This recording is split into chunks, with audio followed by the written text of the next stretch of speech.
नवरा नाही मला पोर किती आहे आणि माझे 16च्या 16 पोर जगातल्या एक पोरग माझं ऋषी म्हणून संपू शकतं तर तू जगाचं काय करतो माया म्हणली लई नाकानं कांदे सोडू नको हरिपाठ झाला ज्ञानेश्वरी झाली दिंडीत माणूस गेला की हळूहळू माया कमी होते तू लई बोलत तुझी पोरं कोण आहे का कोणी विचारली इच्छा मग माया म्हणते माझे 16 पोरं आहेत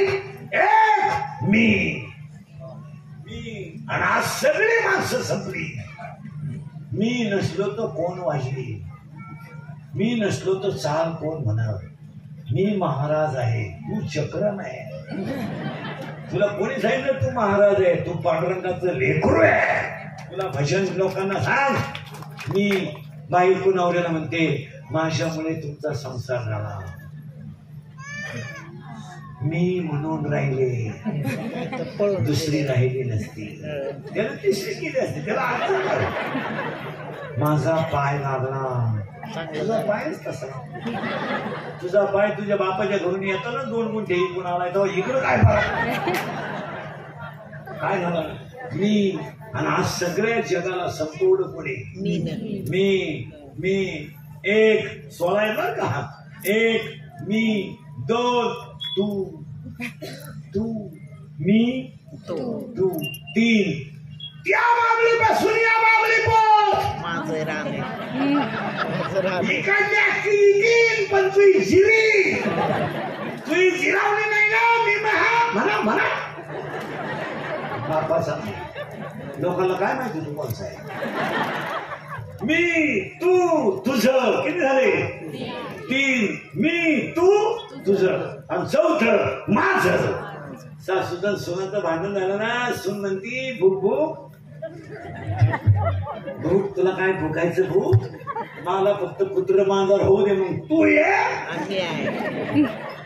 किती झाले आणि आज बसलेली स्टेजवरची खालची माणसी माझ्या सकट सगळी माणसं किती जणांनी संपवली मी पाया पडतो मी घालवा सावता बाबा व्हाल तू घालवा सावता बाबा व्हाल तुझं घालवा सावता बाबा व्हाल आणि माझं घालवा सावता बाबा व्हाल आता हे किती झाले 4 आता 16 मधून किती गेले 4 आता किती राहिले 12 मधला एक पोरे ऐकायचा आता म्हातारीचा पहिला पोरगा आहे काम आणि शरीरात काम तयार झाला तर तुमची कला गायब झाली एक वाक्य सांगू शर्टाला डाग पडला ना चालेल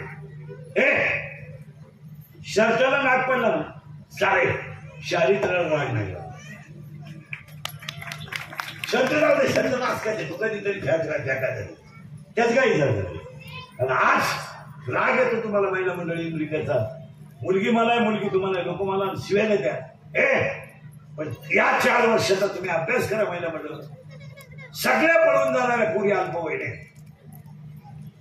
13 ते 18 काय म्हणते तुमचं बोला आणि एकही पोरगी विद्वान कोणाबरोबर पळून गेली नाही बंगारच तुम्ही अभ्यास करा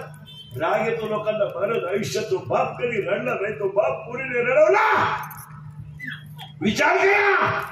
गरिबी राहिली तर रडला नाही शर्ट फाटला तर रडला नाही पण मुलगी पडून गेल्यावर रडला अरे उशीमध्ये मुलग बदलून रडणारा बाप पोलिसाला सांगतो माझी मुलगी सापडून द्या काय स्थिती आहे काय पाप आहे का त्याचा पाप आहे त्याचा त्यानं बनियन माळाला तर पट्टी करून घातलं हे त्याचं पाप आहे बायकोच्या घरातले दागिने मोडले हे त्याचं पाप आहे मुलीला शिकवलं हे त्याचं पाप आहे का तो पोलीस म्हणतो डोळ्यातलं पाणी पुसा तुमची मुलगी सापडून देतो आधार लागतो मुलगी सापडते तो फोन करतो पोलीस मुलगी सापडली तो बाप पोलीस स्टेशनला जातो रडतो त्याच्या डोळ्यातल्या पाण्याच्या धारा पोलिसाच्या पायावर पडतात आणि तो म्हणतो मी आयुष्याची खराब करीन पण माझी मुलगी दुःखी करणार नाही माझ्या इष्टितीचं काय मला करायचं आहे पण त्या मुलीनं त्या भिकार कोणाचा नाद सोडावा आणि माझं ऐकावं पोरगी पोलिसाला सांगते माझा बाप माझा भाऊ माझा दुश्मन आहे ज्या बापानं बनियन म्हणून मारा इतकी पोरीला इतकी लाज वाटली पाहिजे पोरीनं पुरींना इतकी लाज वाटली पाहिजे. अरे तुमच्या भावाला तुमच्या लग्नात नाचायचं होतं, तुमच्या भावाला तुमच्या लग्नात नवे कपडे घालायचे होते. त्याने शर्ट घेतला तर कपाटात ठेवला, त्याने चप्पल घेतली तर कपाटात ठेवली. माझ्या बहिणीच्या लग्नात मला घालायचं आहे. मला मित्र बोलवायचे पण बहिणीच्या लग्नाला, मला आनंद लुटायचा आहे पण बहिणीच्या लग्नाला. मित्रांना बोलेल मी माझ्या कॉलेजमधल्या, फक्त कधी बहिणीच्या लग्नाला. मला कपडे घालायचे आहेत, वाढायचं आहे लोकांना बहिणीच्या लग्नाला, आणि मला सगळ्या मजा करायच्या आहेत बहिणीच्या लग्नाला. बाप म्हणला अरे आपण फ्लॅट बांधून घेऊ किंवा घेऊ. दादा दिदीचं लग्न झालं ना मग आपल्याला दोनच काय, दिदी सुखी झाली ना बंगला मलाच होणार आहे. काय स्वप्न होतं गावात, काय स्वप्न होतं. ही भिकार पोराबरोबर पळून गेली तर तरण्या बांध भावाची कायमची इज्जत कमी झाली. बहीण पळून गेलेल्या भावाला किती विद्वान असू द्या समाजामध्ये अपमानाचं जगावं लागतं. लग्न म्हणलं तरी त्याच्या डोळ्यात पाणी येतं. लग्नाला जायचं तो टाळतोच. तुमचं काय म्हणतं? हा काळ नाही. शंकर संपलाय, शंकर संपलाय, रावण संपलाय. महिला मंडळ एक खरं सांगू, आपली आई 9 वर्षांनी होती. आपल्या आईला इंग्रजी येत नव्हती, पण आपल्या आईला आपल्याला बरबाद केलं नाही. आणि तुम्हाला सगळं असून तुमची मुलं बाळं तुम्हाला चांगली बनवता आली नाही. तुम्ही संसारात आपलीशी माणसं आहे. तुमचं काय मत काय? जाऊ दे, आपली आई आजारी होती मग